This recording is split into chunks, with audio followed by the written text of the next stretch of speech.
Hey there everyone, it's Taryn, back after a little bit of a break.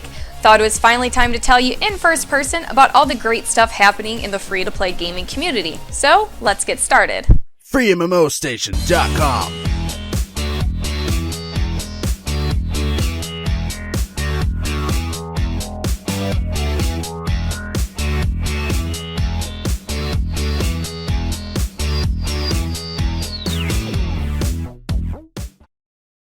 Free-to-play unlimited.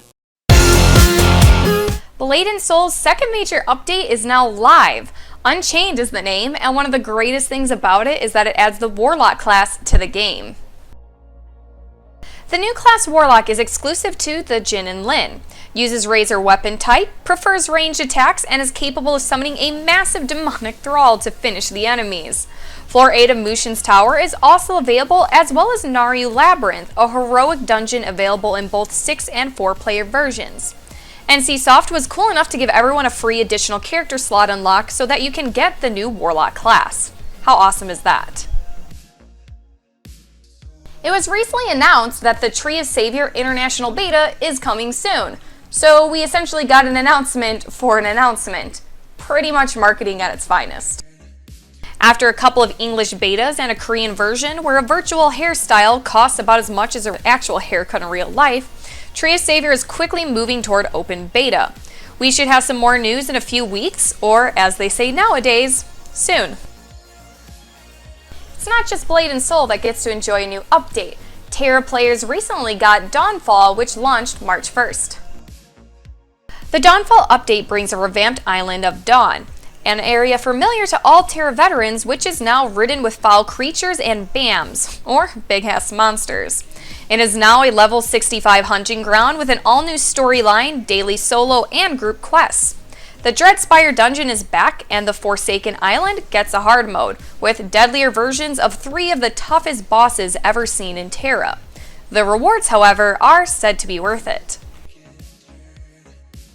And now, time for a little bit of sad news. Scarlet Blade is going to shut down, and I know guys, don't shed your tears. There's plenty of other ways to see sexually suggestive content nowadays, so don't fret, okay? We're pretty sure that Scarlet Blade has attracted a whole new generation of gamers to the MMORPG genre, but that is about to end. This adult-oriented MMO is nearly 3 years old and shutting down by the end of this month. Known as the game that included an entire roster of exaggerated female characters and later added a male class for whatever reason, Scarlet Blade didn't try to hide its purpose. Due to technical issues and the developer's financial problems, the game is calling it quits. League of Angels 2 has opened up the official website, and while players are being teased a little bit with wallpapers and stuff, don't worry, there's gameplay footage available. As you can see from the gameplay footage, League of Angels 2 is indeed going 3D, and it definitely looks better than the first game. On the other hand, it seems that both games still share the same old combat mechanics and cluttered UI that will probably give you a migraine with all those flashy icons asking you to buy stuff. Oh well, I guess you can't win them all. League of Angels 2 features over 50 heroes and angels and launches sometime in 2016. The first game was very popular among a certain target, but mostly due to the suggestive angels.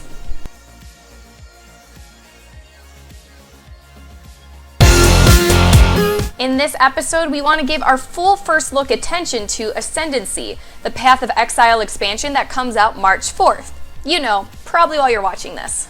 It's really good, okay? If you think it's like, you know, oh, I got Diablo, I don't need Path of Exile. No, dude, Path of Exile is its own breed of game, even though it looks similar to other action RPGs, very much in vein of some of them. Honestly, a lot of people consider it like a Diablo 2 spiritual successor. It's really an awesome game in its own. I think we've done like multiple videos on Path of Exile. It's a really good game, and it really champions the free-to-play sort of like economy, right? Like, it does free-to-play the best. There's nothing pay to win about the game. Everything's cosmetic, and it's not even that expensive. Do you like your asymmetrical multiplayer games? You know, like Evolve? Then you probably heard of this one before it went completely downhill. Coming from a studio known for its RPGs, this game had 4 heroes with special powers battling a Shadow Lord in modern times. Or so they wanted, as it was rebooted and almost immediately cancelled. The first one to write the answer in the comments will see his or her name featured in the next free-to-play unlimited episode. Cardfight Online is an upcoming digital card game based off of Cardfight Vanguard, which includes an anime TV series and, of course, a trading card game. Cardfight Online is a free-to-play game, and contrary to what we're used to seeing, it's going to release in English first. It was available on Steam during 2016 and was in a short closed beta test in February. As usual with online card games, you'll get to build a deck and challenge other players in modes such as free fight, ranking, or tournament. But the big thing with Cardfight Online is that you'll get to play with the characters from the anime, and that alone should be appealing enough for many of you. Well, that is it for this episode, my sweet peas. I hope you guys enjoyed the show. Make sure to stay tuned next time, and I look forward to seeing you guys then. Bye! Fear power! Blade and Souls out as, League of Angels 2 has opened up the official website. Cardfight Online is an upcoming card game. Cardfight Online is an upcoming card game based on Cardfight Vanguard with some other shit. Cardfight Online is an upcoming card game.